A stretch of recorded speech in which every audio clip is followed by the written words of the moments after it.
Good afternoon. My name is Zinat Ladak, and I'm a CSPC Program Committee volunteer.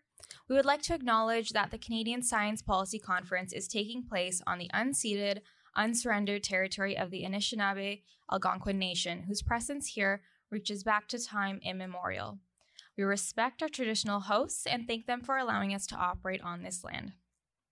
Today, we have an interactive panel hosted by the U.S. Department of Homeland Security titled Aligning U.S.-Canada Research and Development Processes to Tackle Common Grand Challenges in Domestic Safety and Security. In this panel, they are requesting that questions not be sent through the app, and instead there are mics in the room that individuals can stand up and speak to. Please don't forget to tweet #CSPC 2022 and @SciencePolicy throughout the conference. And finally, there is an evaluation survey in the app that happens after each panel. If you could please fill it out so that we can improve our conference for future years. And now I will hand it over. To April Tenyabong.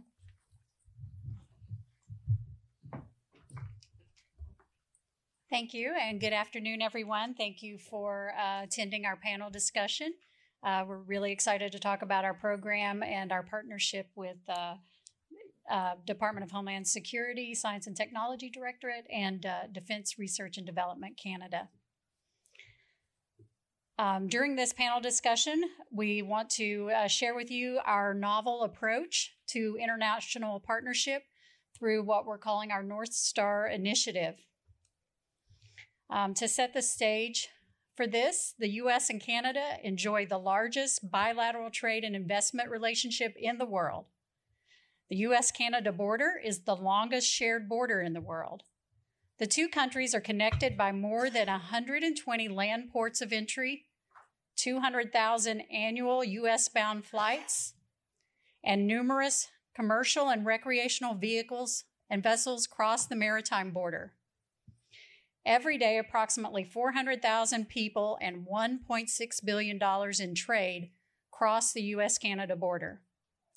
We also share common infrastructure and intertwined supply chains, with a single good often crossing the border multiple times during production. Canada is also the United States' largest foreign energy source, including the top oil and natural gas supplier. The U.S. and Canada have a long-standing cooperative research and development relationship in the domestic safety and public security realm. However, divergent processes and timelines for investments, requirements, and policy decisions have often driven our science and technology collaboration toward ad hoc and tactically focused programs and projects, limiting our ability to maximize strategic impact on our greatest common challenges. The U.S. Department of Homeland Security Science and Technology Directorate, DHS-S&T, and Defense Research and Development Canada, DRDC, jointly developed a strategic plan for cooperation in science and technology. This plan identified binational focus areas for research and development aligned to our public safety and security missions. We are now implementing our joint strategic plan through the North Star Initiative, a 3-year program of effort designed as a framework to advance domestic safety and security by aligning our shared strategic priorities with processes and resources. As we work toward increasing integration of our processes, we increase our collective research and development capacity to foresight global challenges and solutions. With that, I would like to allow the panel members to introduce themselves, beginning with Ms. Christina Yutzi from DRDC. Thank you, April. And I'm just checking. Okay, the mic works. Good afternoon, everyone. Thank you, April, for that great welcome, and thank you to CSPC for having us here today. My name is Christina Yutzi, and I'm the acting director general. Sounds like it might have. Oh no, Christina Yutzi, and I'm the acting director general. No, we got the whole. I got the whole. Oh. We're very collaborative on this panel. So my name is Christina. I'm the Acting Director General for R&D Policy and Advice at Defense Research and Development Canada. And under my portfolio is included the Center for Security Science. And I will, I guess, pass the mic to Julie. Thank you. Hello, everyone. I'm Julie Brewer. I work in the Department of Homeland Security in the United States in our Science and Technology Directorate. Our responsibilities in the Science and Technology Directorate span from supporting our entire Homeland Security portfolio in the United States, which many of you will be familiar with, things like the U.S. Secret Service, our Customs and Border Patrol, our Immigration, Customs and Enforcement Office, and very importantly, people forget, our Federal Emergency Management Agency, FEMA. So we have a wide portfolio of components that are looking to us for R&D and science and technology solutions to an increasingly complex world that they live in. So we have a strong partnership with our components, but more importantly, we have a strong partnership with a variety of our international partners, our university systems, our laboratories, because it can't just be us trying to think about a problem and solve a problem. So I just want to thank you for inviting us here today and accepting our proposal to have this discussion. Very excited to have my first trip to Ottawa and hopefully have a collaborative discussion today. So thank you. Yes, good afternoon. I'm Shay Friesen. I'm with Defense Research and Development Canada. As part of Defense Research and Development Canada, we manage a program called the Canadian Safety and Security Program. Within that program, I am a section head responsible for preparedness, resilience, and first responders. To break that down, I have oversight and responsibility for our investments in emergency alerting and wireless technologies, including natural hazards. I also have oversight of our first responder team, where we have the tri-services on staff, fire, police, and the paramedic services. I manage a multi-million-dollar R&D program, and I have multiple S&T contracts and project managers that report through me. And we do engagements at all levels. So our engagements span the spectrum of federal, provincial, territorial, plus municipal, Indigenous communities, as well as the international level, where we do collaboration with countries like the United States, and we have a co-managed program, the North Star Initiative, where you're going to hear more about today, where I'm a co-program manager along with my colleague Ron, and we're delivering that jointly. So thank you very much. Hey, good afternoon. Ron Langhelm, Department of Homeland Security in the United States, and I manage a program covering community resilience, community infrastructure resilience. Majority of my work is attached to FEMA. I've got a background there as well, and with the work that we're doing here, we're trying to incorporate kind of like all of our knowledge across the board and bring it to this international project. Okay, with that, I would like to give you a little more information about myself. I am April Tenuvong. I work for the U.S. Department of Homeland Security, Directorate of Science and Technology in our International Cooperative Programs Office, where I manage our Americas and Multilaterals portfolio, working for Ms. Brewer on our international partnership with Canada and other countries in the Americas. With that said, I'll be your moderator for today, and I'll start with a question for Ms. Yutzi. I would like for you to speak a little bit from your perspective. What are some of the benefits of international collaboration in the research and development, science and technology space that we're in? Thank you, April. And I resisted the urge there to grab the mic while the other one was up. So we're off to a good start. No, I mean, that's a terrific question. And at the risk of this sounding incredibly trite, science cooperation with all partners is absolutely fundamental to our ability to navigate an increasingly complex and interconnected world, with all sorts of risk factors emerging on the domestic and global levels related to safety and security. So when you've got this complex global landscape, it means that the risks are equally complex and beyond any single one country's ability to solve. And at the same time, the call for science and technology advice to help solve these problems is higher than ever, and across an increasingly broad range of issues. So be it pandemics or wildfires or hostile state interference, crime, extremism, climate change. I mean, I could go on. And for those of you who were in the lunch hour session listening to Nippon, you heard a lot about this as well. So we each have our own context and our scenarios, our regulatory regimes, our threats, our partners, our industries. And collaboration then allows us to reach across these different networks and resources from our LifeMind partners and leverage that. And so we can pool our specialized knowledge, our labs, and this has a multiplication impact on the effects of our R&D.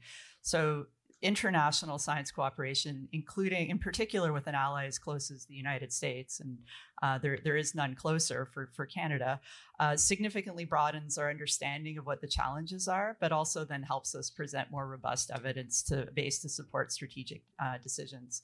Finally, when we're cooperating on the R&D, this also allows us to ensure our interoperability on a more operational or practical level. So this could be as basic as making sure, Shay works a lot with the first responders space, making sure first responders radios can communicate with each other. So when we collaborate on the R&D elements, it amplifies our ability to operate together. I'd love to add on to that. I think that's great. Yeah, I'd love to add on to that. First of all, I can't say it better, but what I will say is that the ADM, when he spoke, you could have gone to the United States and heard one of our leaders give the same exact speech.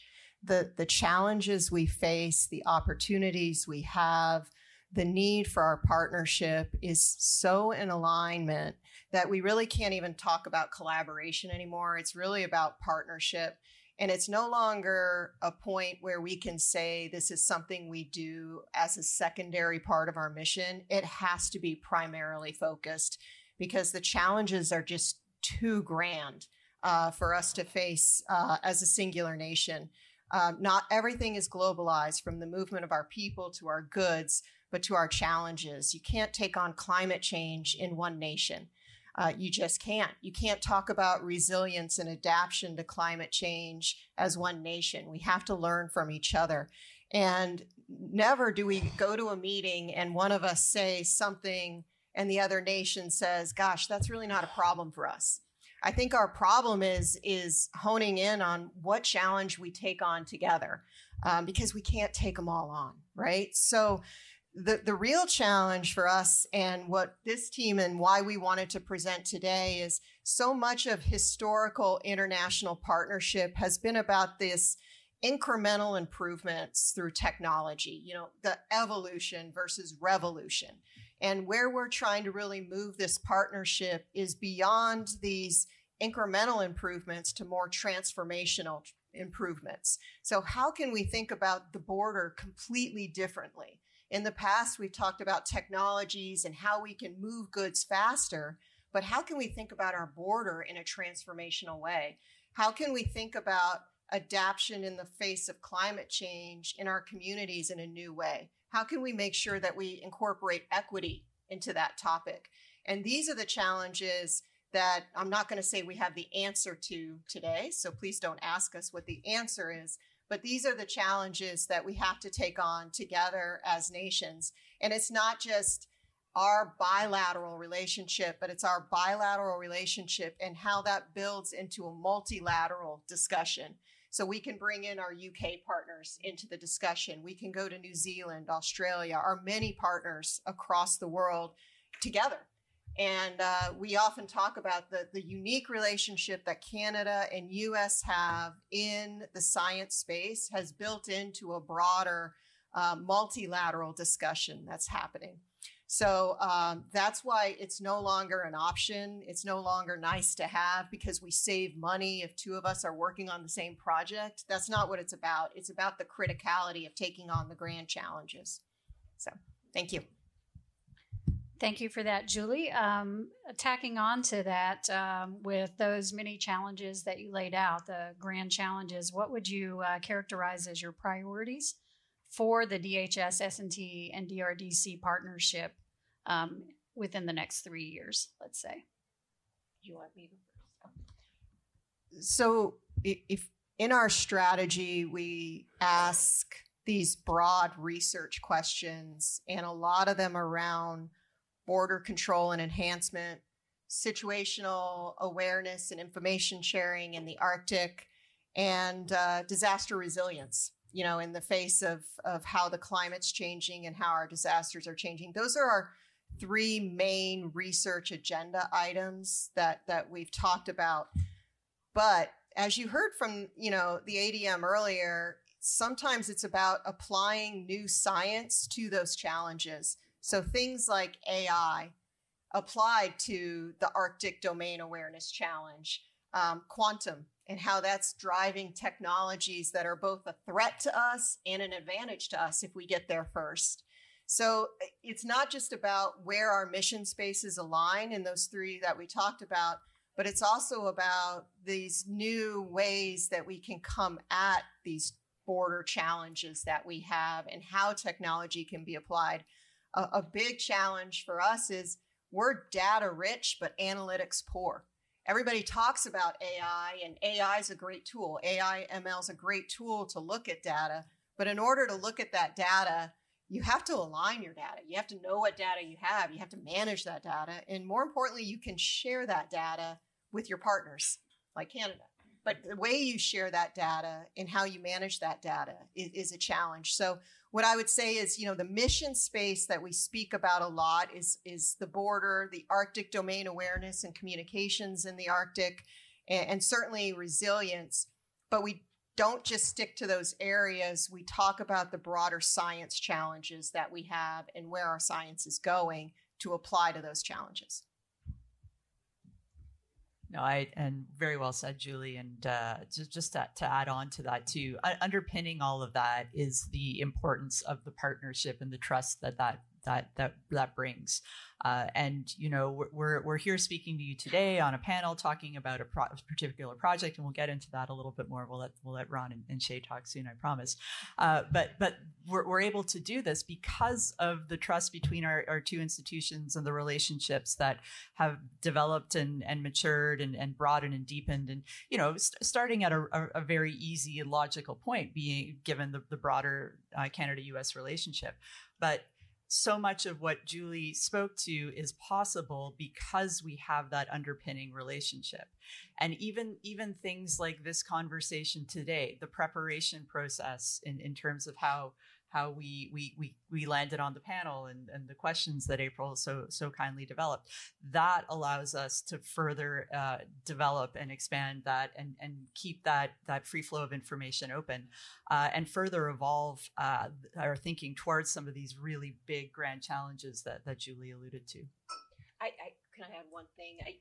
A great example of, we talk about where we've identified our mission space, but that also bridges into just a few weeks ago in the United States, we looked at, we have got to take on the opioid epidemic in the United States in a new way because we're losing the battle. We're still losing too many Americans. We lost over 100,000 last year to the opioid epidemic. And one of our first questions was in our meeting with our partners is, what can you share with us in this space? Where are you looking at? And we went, and there's already a working group stood up in the embassy on this very topic. And that was one of the first discussions that we had is we can't take on this ourselves. We have to go to our partners because we're losing the battle within our borders. So that's just an example of, yes, we have the strategic alignment, but we also have, when things pop up and we're like, well, we've got to think about this in a new way, we discuss it with our international partners because of that trust Christina spoke about.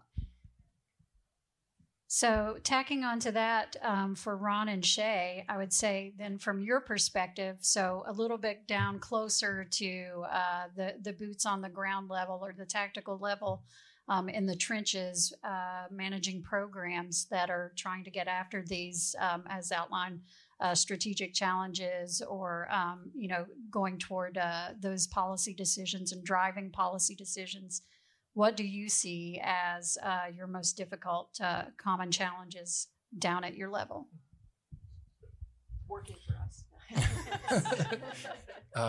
Other than Treasury Board, no. I tend to look at the problem in a couple of different dimensions. Let's separate challenge and break it down into decompose the problem.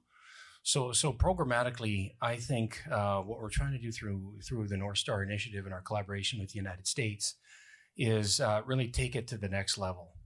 And what does that mean? Well, we're trying to get inside each other's decision framework where we're cooperating at the earliest possible moment. So programmatically, the challenge here is getting involved at the pre-program planning and project definition phase, where we haven't always done that. In the past, what we've typically done as a science program is we've funded research and development, and then we've implemented, and then we started sharing. Okay, by the way, we've got an ongoing effort. It's wrapping up in a year and a half. By the way, would you like to hear about it? And then we'll share the knowledge after you, and we'll email you a bunch of reports. So that might not be good enough for the future. The challenges that we're facing in the future, I don't think lend themselves to that linear model that we've been used to collaborating. So the goal is to advance collaboration much more early on in the process. Having a regular battle rhythm that we're doing with the United States today is a lot more helpful to that dialogue. The second one, I would say, it emanates from the security environment itself, is the disasters don't respect borders.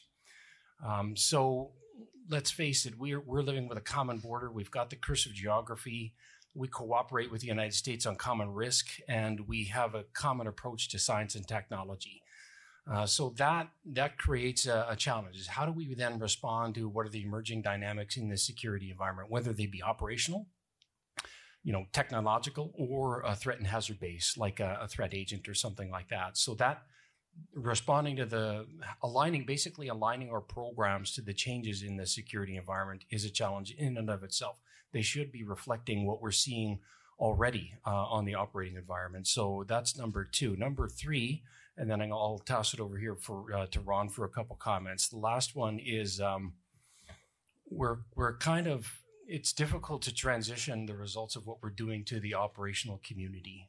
That is a big challenge for us. It remains an ongoing challenge for most government R&D organizations. So we've done a lot of spade work. We've done a lot of groundwork on standing up our cooperation. It's then, how do we then translate what we're doing and transition it to an operational entity where they can make use of it and improve their capabilities. So it's not just influencing the policy domain, it's also influencing the operational forces.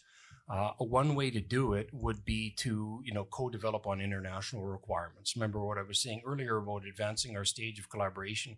If we collaborated on what we think are truly international requirements, then we can stand up joint projects a lot earlier in the process and go seek funding for them. So those are just a couple of my thoughts on some of the challenges and potential solutions. So touching on all of that, in my career, I've worked at all levels of responder, first responder, second, third, fourth. I don't know where it stops. But engagement with the stakeholders has been like the primary goal of the work that we do across the board. And one of the things I think that we're coming to terms with is that we're stakeholders in this as well. And as we're talking about, things across the border, shared interests, all the commonalities there, we have this great opportunity to work together. We've got the rules and regulations. We've got all kinds of documentation dictating how we do that. But that trust is kind of, where it all rolls back to. And stakeholder engagement is trust. All of this is trust. All of this is communications.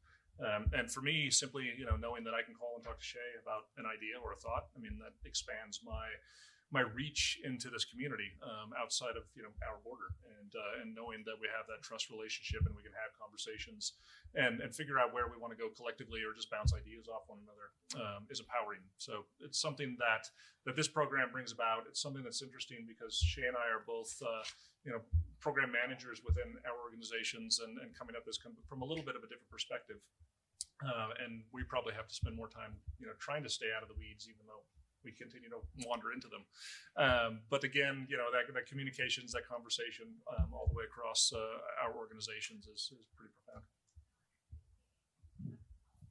Switching gears just a tiny bit for you, Christina, can you talk a little bit about your perspective on emerging technologies and the associated risks and opportunities as you see them? What are the strengths or weaknesses, strengths and weaknesses of your organization with respect to emerging technology, and how do your approaches, DRDC's approach, along with S&T's approach, complement each other? Sure. So as I think you've picked up from our previous comments and certainly other discussions that I've heard on the margins of this conference, we're in an era of unprecedented technological change, and this in and of itself brings tremendous opportunity, but also significant risk. So from a defense, security, and safety perspective, technological risk and opportunities often can start from the same source, and that it'll depend on who's using it. Is it us? Is it an ally? Or is it an adversary or a bad actor? And while those technologies are still emerging, there's the opportunity to invest in them and capitalize on the R&D, explore countermeasures, understand potential early on. Once they're emerged, they're there, and they're a feature of the threat environment. So this just underscores the importance of working on the emerging technology and engaging in foresight activities. And this then enhances our collective capacity to address the threats early on. So R&D can help prevent those technological surprises, but it also helps us maintain that technological advantage. And, you know, as Julie said earlier, we're all living in a world of finite resources, be it people power, budgets. We're not going to be able to invest it at all. So this is why, again, the partnerships, and here we're talking specifically about the Canada-US partnership, but it's much broader than that on the Canadian side. I know it is on the US too, but I'll let Julie speak to that. But our partnerships with industry, with academia, with many of you sitting in the room, with our other allies, that all supports this.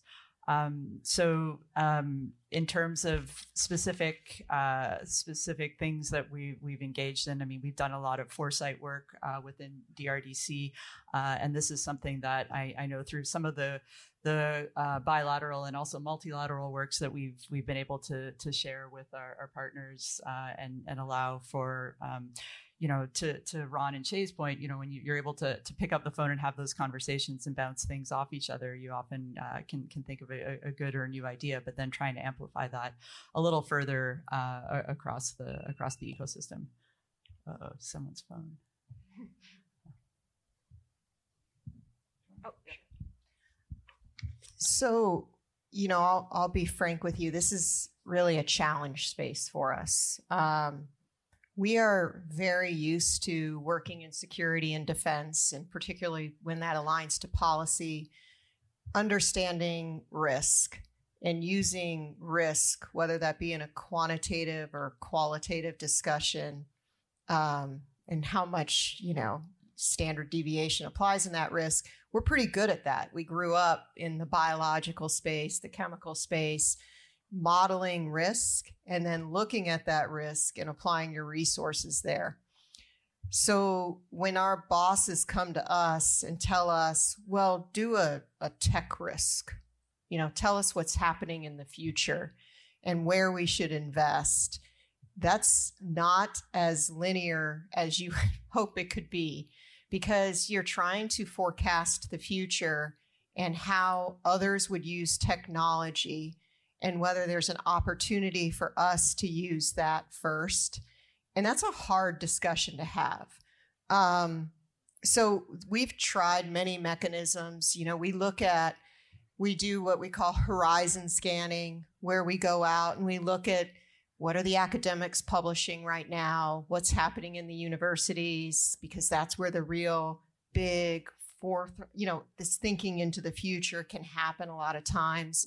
And if there's a lot of publications happening on a certain topic, that'll raise to the top of our list because we're like, okay, there's a lot of work going on in this. That means there's going to be a huge influx of a progressive knowledge in this space. And that can go good or that can go poorly, right? So we've tried that. We still do that. We've tried horizon scanning. We've tried tech forecasting. We do this in a very multilateral way. But if we were to sit there and have to tell our bosses, the policymakers in our nation, here's the next big tech threat, I don't know that we could do that and have assurances around that. That doesn't mean you don't stop trying and you don't start looking and keep looking at what is happening out there. So are there models that we can really quantify and tell you the answer, and we've got this code cracked and we know what the next great risk is in 20 years? No. But do we know that biologics is having a huge influx of knowledge, that technologies out there are being used in nefarious ways and we need to get ahead of that? Yes. Do we know that quantum is taking leaps and bounds in its application in technologies? Yes. Do we know that other nations have a lot more data and a willingness to use that data in ways that we may not be able to, that can be used against us? Yes. So we know these things. And that's where we have to, going back to the very beginning, we know these things. So how do we think transformationally about how we can combat those challenges that we have? So that's. I just want to riff off that a little bit and add just a concrete example that I'm reminded of looking at a couple of my teammates who are sitting across the room from me. And you mentioned quantum, and this is an area in DRDC's for DRDC that we had been identifying. I mean, not just us, but work that we had been doing in foresighting a number of years ago pointed us towards quantum being an area that we needed to put some attention to. And then it'll be 2 years in January ago, we published the D&D Canadian Armed Forces Quantum S&T strategy, and a big pillar of that relates to partnerships. And then so this is just a neat example of how some of that foresight work leads to some policy development work with an S&T nexus that then is going to point to how we work with our partners, and it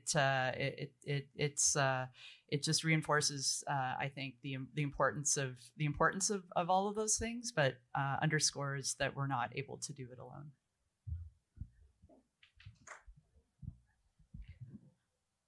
So next question, I'll go to you, Shay, on this one to start. Can you give a little more detail, explain what the North Star Initiative is and how the approach is different from our organization's traditional approach to collaboration and cooperation? Sure. The North Star is basically a 3-year program of work where we're trying to take our engagement to the next level over the next 3 years by doing a number of different joint projects through a series of engagements bilaterally and binationally in our countries. In terms of what's different about that, like we've been doing that for quite some time. This is not new.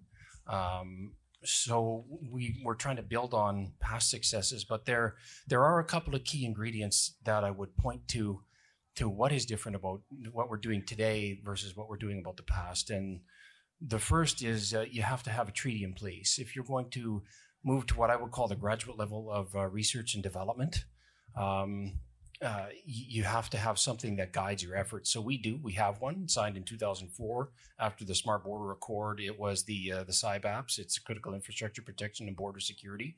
It's at treaty level between both our countries, and we're able to share information, money, and get access to facilities. By the way, it's all whole of government, so other federal other government departments can come through, and we have a number of different cooperative activity areas that we collaborate on. It's also the treaty is a guide. It's if you're going to do bilateral work in particular, jointly with the United States, it allows us to move to the technology readiness level that is higher. Lower end is more, well, okay, it's information sharing. We can do some applied and some basic, but that's not good enough. Again, how do we jointly field a capability or a prototype that targets an area of mutual concern? That's another ballgame than just the minor leagues. So hence why I say we have to take it to the graduate level. The treaty helps us. The other one is, I would say what's different in North Star is we have a very coherent managerial structure to guide and promote change within the organizations as well as priorities. So again, a couple success factors are the Undersecretary for S&T and DHS meets with the Assistant Deputy Minister for Defense R&D Canada annually. And then there are about 6-month check-in calls. Yeah, which happened yesterday. So that is regularly occurring. So that translates down. Yesterday we had our executive level steering committee, which is quarterly. Beyond that, we have director to director programmatic level exchanges where we're not talking process, we're talking R&D priorities between our countries and how do we plan. The other one, and I'd be remiss not to say it, is another key ingredient is we have a very active and profound secretariat that's providing support that helps keep us all on track, including our engagements to external stakeholders. Another core element and it speaks to the maturity of our relationship, is the exchange officers that we have in place. We have a senior U.S. exchange that is in Canada, and we have a senior Canadian exchange that are directly embedded within our institutions to help drive change and foster innovation between our respective countries. Lastly, we do have structured working groups that meet. We're trying to get a battle rhythm together around monthly, yet we may have a little bit of flex there. But at the end of the day, what I'm outlining for you are a series of core ingredients that make North Star possible. Without those, with slippage on any one, it becomes eminently more difficult. That is the only reason how we're able to do it is through, again, senior level, treaty level, government to government exchanges, embeds, and resources. The last thing I would say, I know that's a lot, but is the money. We're funding it. You know, we have some money in Canada that we're devoting to. Why is it important? We need to incentivize the research. It's not, again, given the complexity of the operating environment and some of the safety and security challenges we're facing today and in the future, in order to orient the researchers, they have to be incentivized in order to collaborate on the program. Just taking existing and leveraging may be a bridge too far. We have to incentivize the scientists in order to want them to participate. And those are a bunch of ingredients I've listed off for you. Thank you. So we also have the tactical approach to kind of digging through all of this, and it's been interesting with kind of organizing NSI as a project in of itself. So it's kind of a sub activity within all of the rest of the rules, regulations, all of the documentation we have, and we've got the ability there to really focus on the details, getting into these working groups, bringing people together that may or may not know each other, and having conversations about technologies that folks didn't know the other folks were interested in. We've been able to lead meetings already that are resulting in collaborative activities, and one of those being the fire sensors that started with a conversation about a flood sensor, and we were done with that project. That conversation could have ended abruptly, and we could have moved on. But we continued to talk on it and evolved that and went into kind of a new territory. So getting to both the top down, the bottom up. Shane and I are kind of in the middle of this, and it's a lot of balls to juggle. It's a lot of different parents, watching over us, and then a lot of things going on at the lower levels. So I don't have any direct authority over the other researchers, other SMEs. They're all working on behalf of the work that we're already doing, and we're just getting that engagement out of them. Again, that relationship. So I have a common theme with the relationship side. So Shay, I wanted to ask you, you mentioned binational cooperation versus bilateral. Can you expand a little bit on that, what you mean by binational versus bilateral in the relationship? Sure. When I refer to bilateral, I mean I'm referring exclusively between the work we're doing between Defense Research and Development Canada and the United States Department of Homeland Security, S&T Directorate. By binational, I'm referring to a larger set of public safety and security stakeholders that would comprise people that would have equities in either what we're doing, or they have an operational problem that we could work on. So it could be end user government organizations. It could be provincial, territorial, or in the US case, state, local, and it could be down where the municipalities happen. That lens is important because I think it's often lost when we talk to federal partners in particular, that events really happen at the local level. They happen in a region. In Canada, it would be a province or a territory. So those communities are most impacted by what we do. And then the federal government always has a role. We're trying to put up the framework that allows that trusted advice to happen, allows us to get to those communities and put in place projects that would advance innovation and our joint RDT&E capability. Thank you. So back to Ron and Shay for this one. Can you speak a little bit about how research and development, and particularly the problem sets we work on internationally in the public safety and security realm, impact folks on the ground? Folks on the ground being both your first responders, anyone who's carrying out the mission at the tactical level, who are using either the knowledge products or the technology developed by our organizations, how you impact them, as well as community impact, community resilience, and community members. How do you take the R&D work and make it have operational impact? So the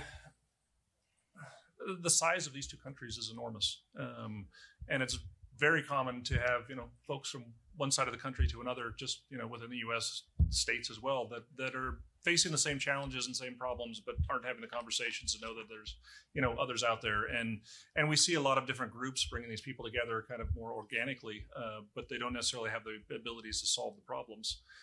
So once we get to the point of having some of these conversations at the higher level, and then embracing folks at the lower level and making those additional connections, we've got the opportunity to really leverage all the resources that we have within our potential, bring those together, get things to market faster, get them out into the field faster, and enable those conversations sooner. Working in a bubble it's a little bit it's difficult at best, and getting to the point of really having all those opportunities, everything available to them. I think that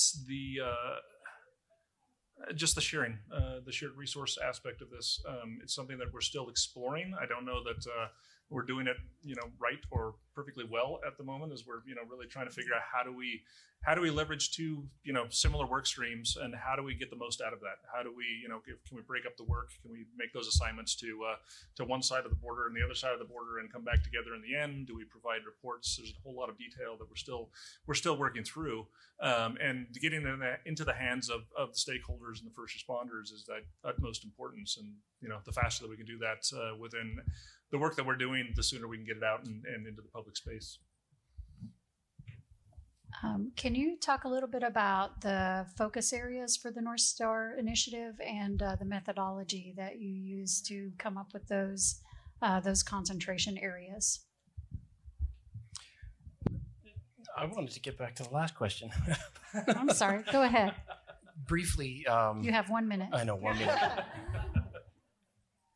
Binational and bilateral, binational, and even multilateral R&D cooperation is a contact sport. Who are we kidding? Especially for DHS S&T and DRDC, given our mission sets, there are science-based departments and agencies doing science for policy. While that's one of our objectives and tenets, we're doing it for capability development to try and jointly develop something and then transition it to end users. How we can impact better is through exercise, experimentation to illustrate technology demonstrations, technology pilots, and then ultimately transition it to end users so they can even make informed decisions on requirements and their own acquisitions. So I think it was you that quoted it once, Ron, was we've got to move from admiring the problem to doing something about it.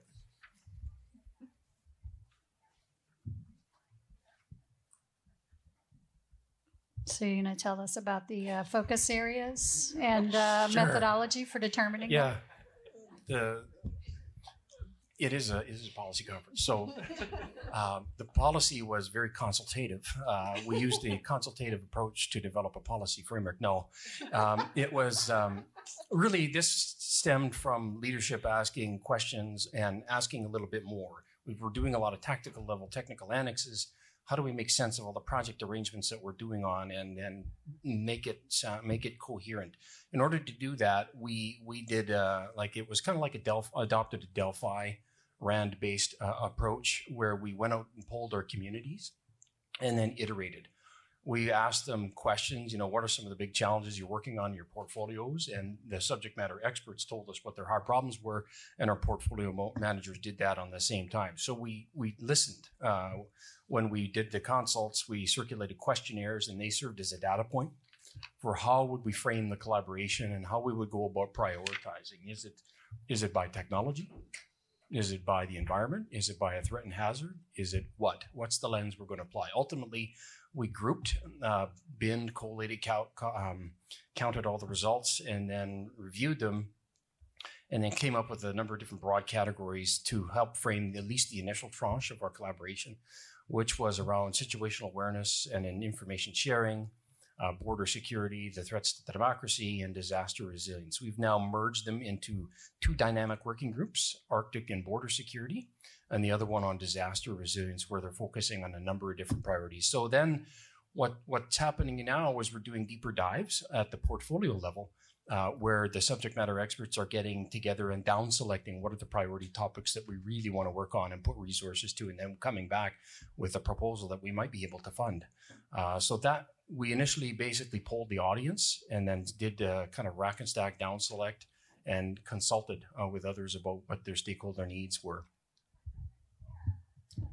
And I'll add to that, the trust environment within this community has been an added bonus.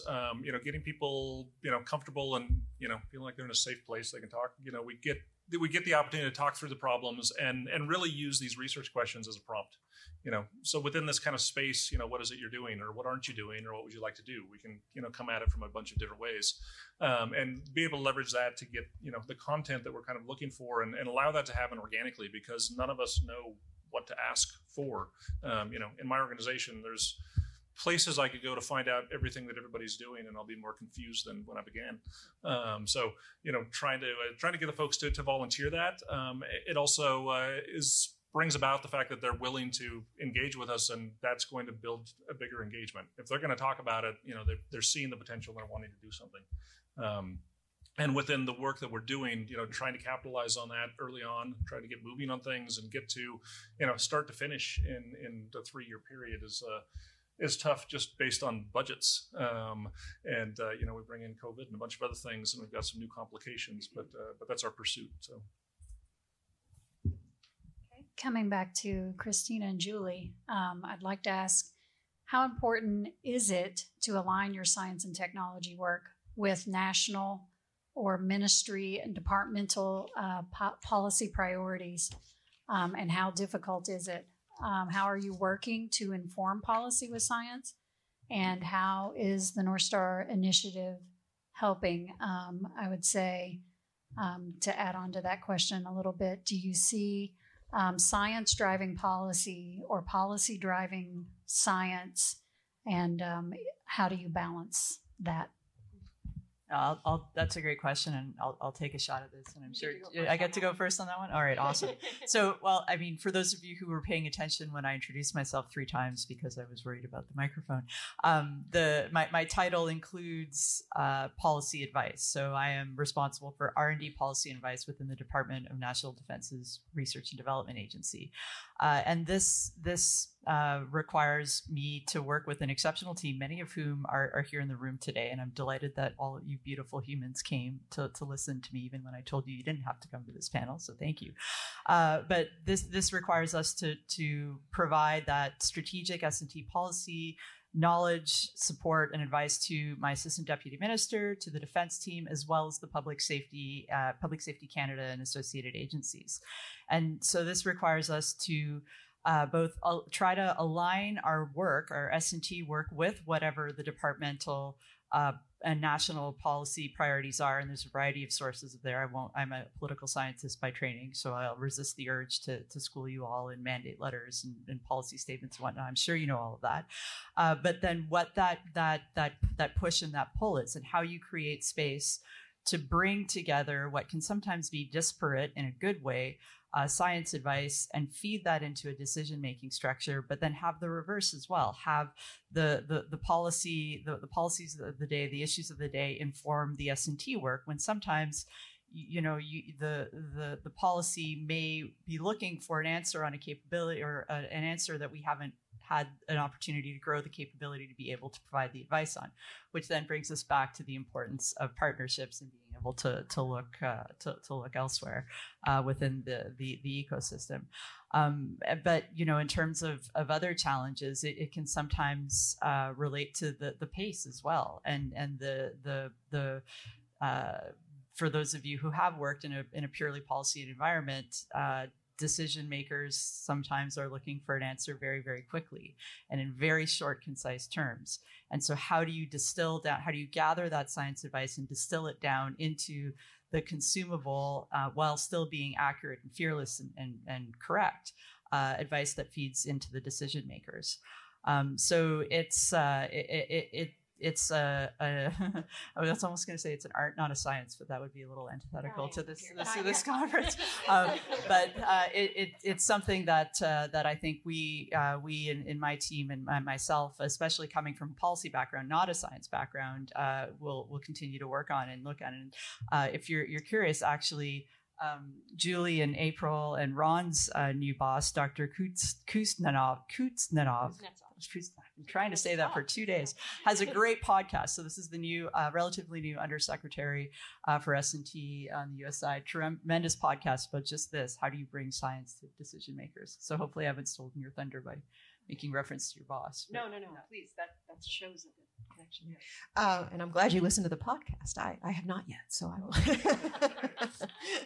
will. So science informing policy is a really big topic of discussion, particularly post COVID-19, and the need for scientists to be in the room informing decision makers real time. And also real time being able to communicate how advanced that science is. I think that's often the difficult part when we talk about science informing policy, not in a long-term policy stance, but when you're in a very specific situation and your operational minister, Homeland Security Director is making a decision that is going to roll out policy across the nation. Scientists have to be in the room, but scientists also have to understand how to communicate effectively in that environment of where is that science, how advanced is it, and when will more questions and maybe even different answers come as this more science is known. I think that's really important within communication of our scientists having that skill set in order to properly inform policy. We have in the U.S. Positions called chief scientists, and chief scientists are there to advise our leadership on where the science is and a piece of the puzzle in informing their decision making. That piece of that puzzle and where that scientist sits is very different than what it was 5 years ago. Our scientists used to be in what we call the gallery, the back. You don't even get a mic and you're sitting behind somebody else. The scientist now sits right next to the decision maker and speaks directly to the leader making the decision. And more importantly, in the context of this discussion, it's not just each nation scientists going to their leader, but what we're trying to build in a multilateral way is the scientists from all our nations, particularly the 5 nations of closest connection, coming together and providing that science advice in a cohesive way in an organization that we call the 5-country ministerial, which is where our different leadership in security across our 5 nations meet. They are then informed by a science policy or a science advice that's been informed by all 5 nations so that we can come together, because globalized science needs to be communicated together. So that's that.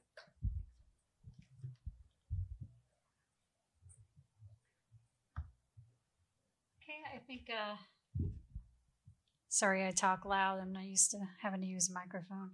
I use my colonel voice.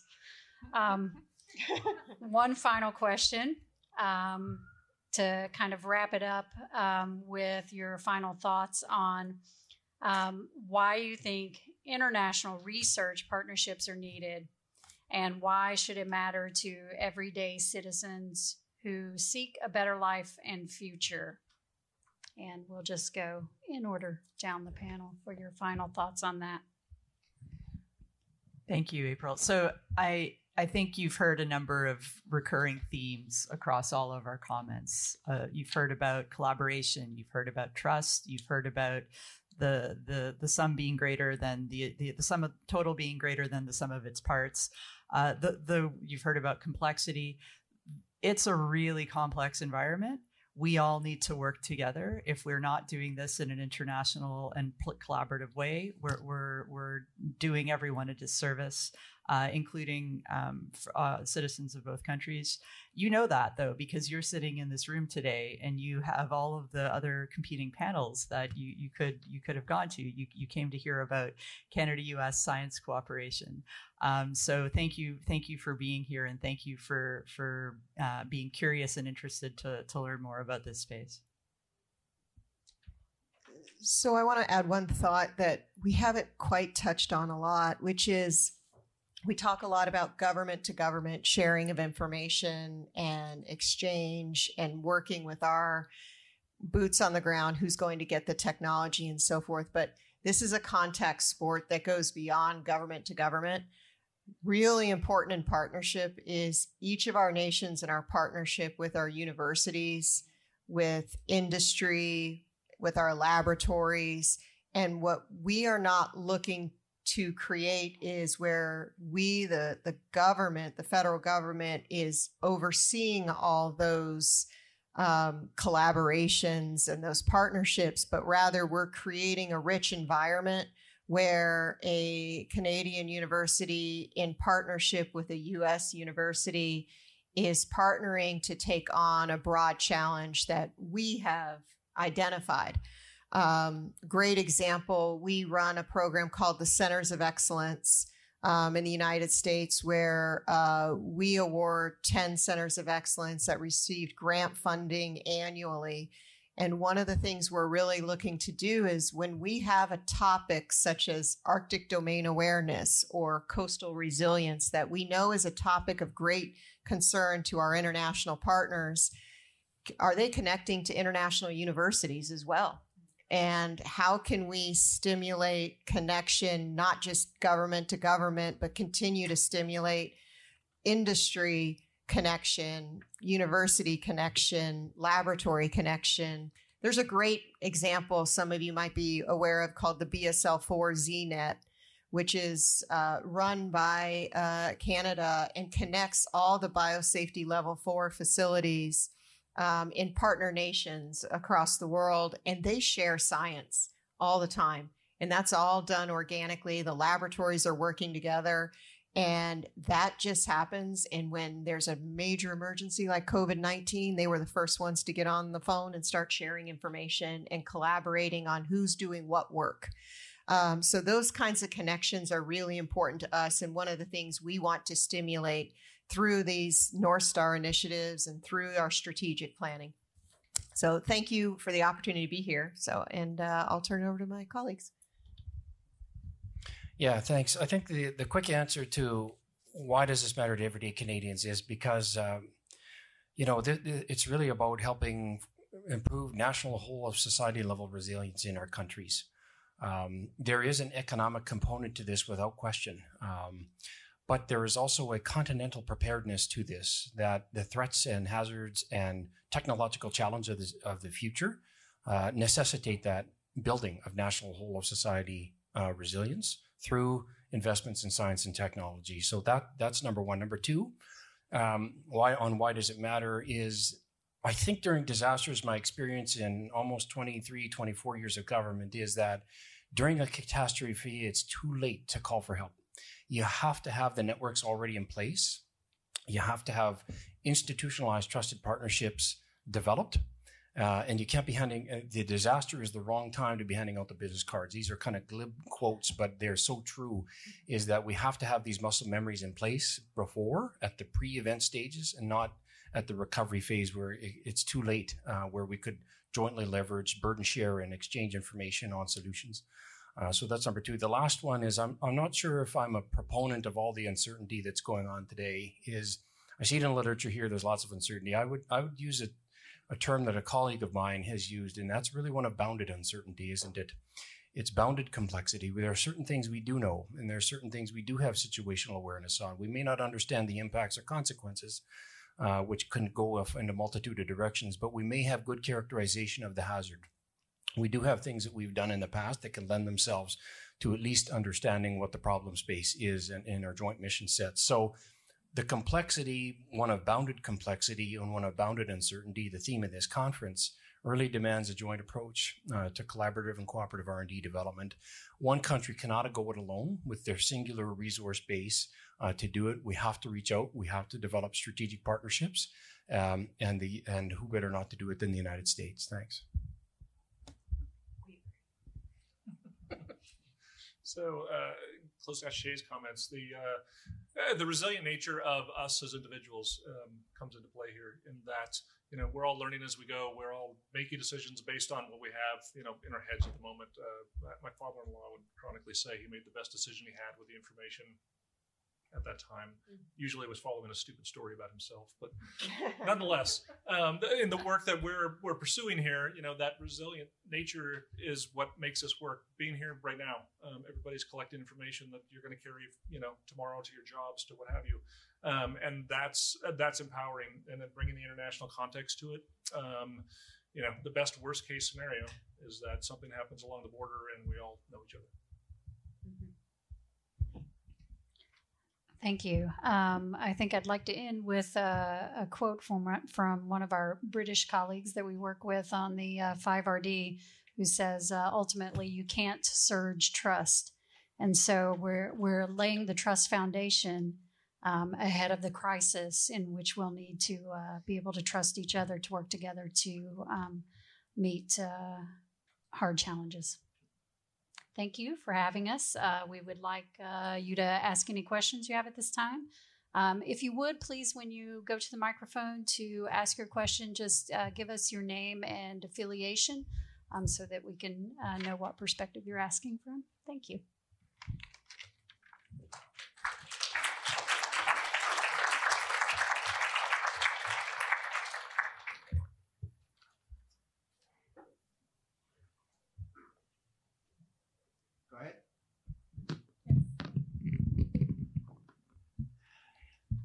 I don't want my questions to sound negative, because no country has a monopoly on knowledge, wisdom, or competence. And so an open system is much better than a closed system. But I have two questions. One is, what are the intellectual property arrangements under these cross-border activities? Because, as we were told, to take projects to be technology ready, that implies there has to be some kind of intellectual property at some stage. And how is that issue sorted out? The second part of that is that since things are to be technology ready, that means the next stage is production. And we have a problem in Canada with the U.S. industrial strategy under the infrastructure bill, the CHIPS and Science bill, or the Inflation Reduction bill. They all require increasing levels of U.S. content. Even without these changes, it's very difficult for Canada to export into the United States. But these current pieces of legislation insist that all procurement has to use American steel, iron, and aluminum, that all components have to be meet a U.S. manufacturing test, which is being raised from 55% U.S. content to 75% content. So my second question, this will be more on the Canadian side, is how are we going to deal with that issue?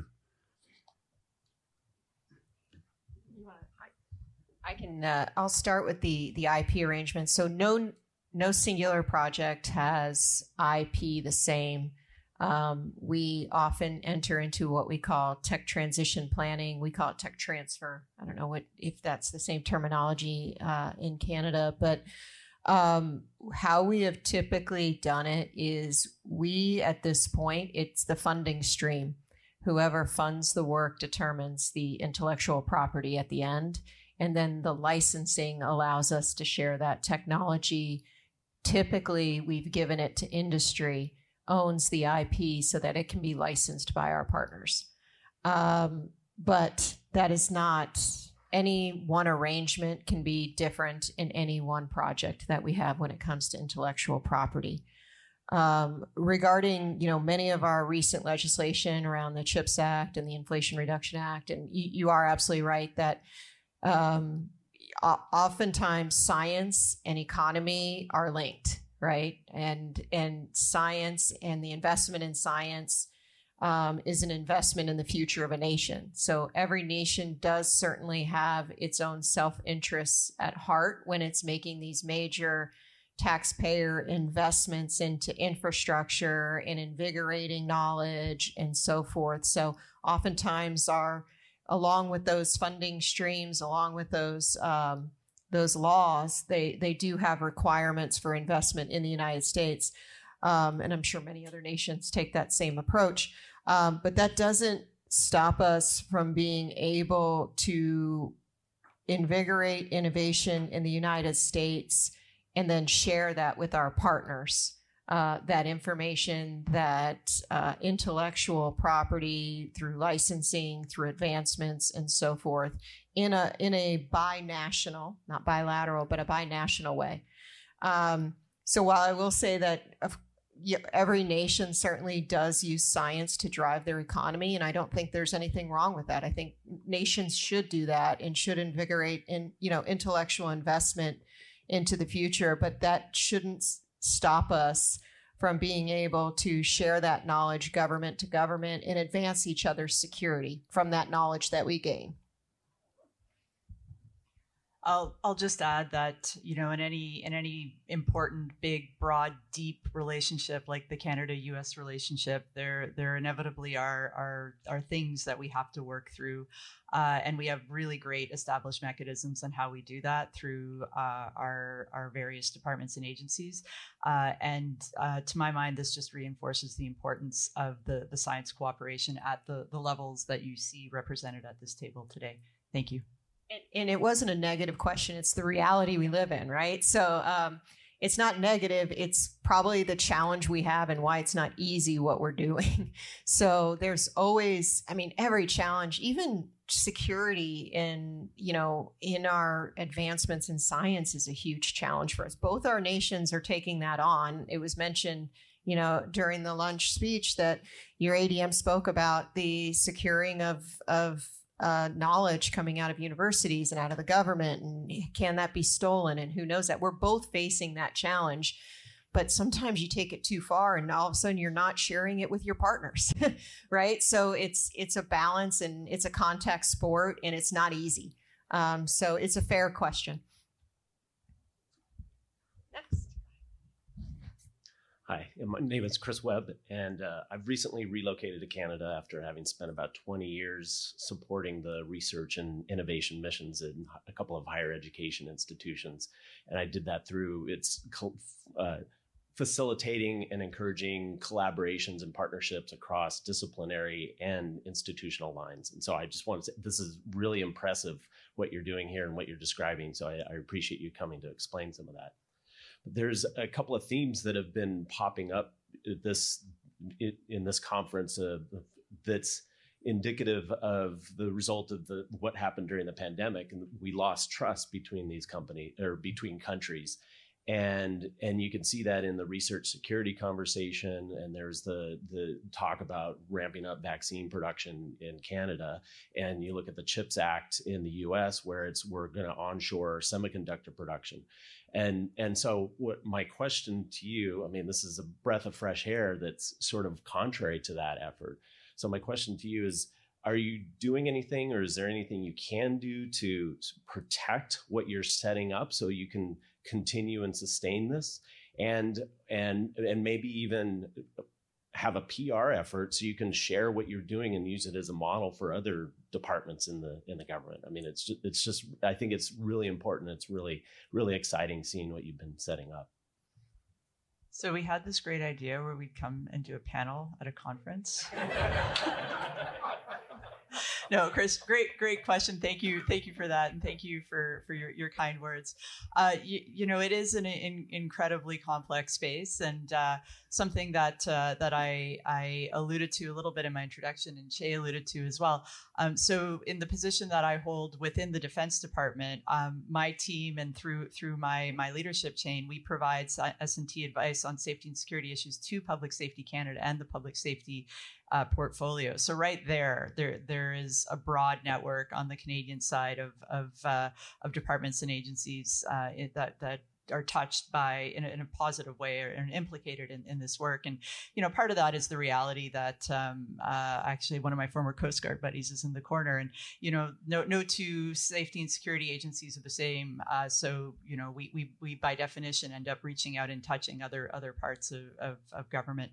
But I think the fact that we're here, the fact that we're doing this, the fact that we've evolved, we continue to evolve the relationship, the fact that we're taking the concrete steps that Shay and Ron described in the North Star Initiative, all of that helps tell the story of the cooperation and show the results of what can be gained from it. Yeah, I just want to say that we have had success modeling the relationship that Canada and the U.S. does have in this R&D world, in that we did stand up this organization called 5RD based on the relationship that Canada and the U.S. have been able to share information and advance a lot of the investment that we've made. We could bring in our other three partners with very close ties and close relationships. And that was stood up in 2019, I believe, 2019. And that's had great success. We have networks around child exploitation and transnational crime. We have networks around tech forecasting and tech foresighting, and three other networks that each of our 5 nations have identified where we have a symbiotic need to share information. So we are modeling this, and we are taking it up to leadership. And there are many great conversations having around this whole concept of science having no boundaries. So we have to work together. Hi, thank you. Okay. Yep. So Rob Crowhall, I'm Executive Director of the Canadian Academy of Engineering and a board member of the Canadian Association for Security and Intelligence Studies. This has been a really interesting discussion, and without meaning it in a bad way, I have noticed the word technology slips in occasionally, and then we get back to science. We have had at the Academy a really busy year working with our counterparts in the US with the National Academy of Engineering, and have held 2 workshops around future networks beyond 5G, 6G. We've been looking at questions around semiconductors, semiconductor value chains. I'll be talking about that in the next session. A lot of what's being talked about here is what I'll refer to as low TRL levels. And within the academies of engineering, which are a mix of academic and business, we're up in higher levels, which have some other complexities to them. But many of the problems that we're faced with, the solutions that we're going to roll out in the 2030, 2035 timeframe are already up that chain. So I wonder if you just say a few words about what's going on more on the technology higher TRL side than on the more basic stuff. So I'm an engineer, so I'm ashamed you had to ask that question. So I guess I did talk a lot about science. So and there's nothing wrong with science. No. Until we try to talk to each other. Scientist and engineer enter a room and there's a joke. So the reason we really don't talk a lot about the higher stage TRL is, frankly, in the government, if it's a higher stage TRL, usually industry is taking that on because there's a market for it. So in our world, we try to ensure that where industry doesn't have motivation to make an investment in something because there's typically not a market for that we invigorate that and invest in that in the lower stage TRL. Once it gets to a point where we've tested it, we know that it works, we try to transfer that to industry as quickly as possible so that investment is made by industry. Because frankly, taxpayer dollars shouldn't be spent on something that industry would make an investment in anyway because there's a market for it. So we do a lot of things like targeted advanced development where industry's not investing in, a great example of this is vaccines for foreign animal diseases. We're not making a huge investment in this vaccine production. The market isn't because there's not a huge market for it. So the government needs to make that investment, target it, and get it to a point where we can transfer that knowledge to industry and then they can take it to the market. So that's probably why you don't hear us talk a lot about that. But where we do get involved in later stage TRL is where, Ron and Shay would say if tech scouting, through our tech scouting efforts, we see that industry has a solution or they're working on it and we need to adapt that, we would connect with industry and we would scout that technology, connect with industry, and ask them to adapt it through a cooperative agreement of some kind. So that's probably why you don't hear us talk a lot about it, because we want industry to continue to make investments at it in that area so government doesn't have to. Yeah. That makes sense. Excellent. Okay, thank you. So I think we have time for just probably this one last question. Okay, I'll keep it quick. Jeff Kidder with the Council of Canadian Academies. I'm thinking back 20 years ago, there was a Security and Prosperity Partnership following 9/11. That was a three-way partnership. I'm just wondering, is there, to take nothing away from the success of this bilateral relationship, is there any thought given to bringing Mexico into the relationship? Oh, you don't want to reach for the mic? No, not at this point in time when it comes to a trilateral. Do we have relationships with Mexico? Yes, very much so. It's mostly in the more policy space than the R&D space, though, in that we share a lot of our technologies that we have for their public good. At least from the U.S. perspective, that's where we are in our relationship. Yeah, and I candidly, then this probably speaks to answer your question. I'm not, I don't know that we have a defense or security S&T partnership with Mexico. A lot in Canada, though, is also done, and presumably in the U.S. Through the NALS and through the North American Leader Summit. Some of those existing umbrella organizations may drill down, but I don't believe we have specific relationships at this time. Great question, though. Anyone that stumps us is a great question. Can we get one more question? Yeah, just so we end on a high. One more softball. No, I'm just kidding. Thank you. Thank you, everyone, for attending. Thank you for having us.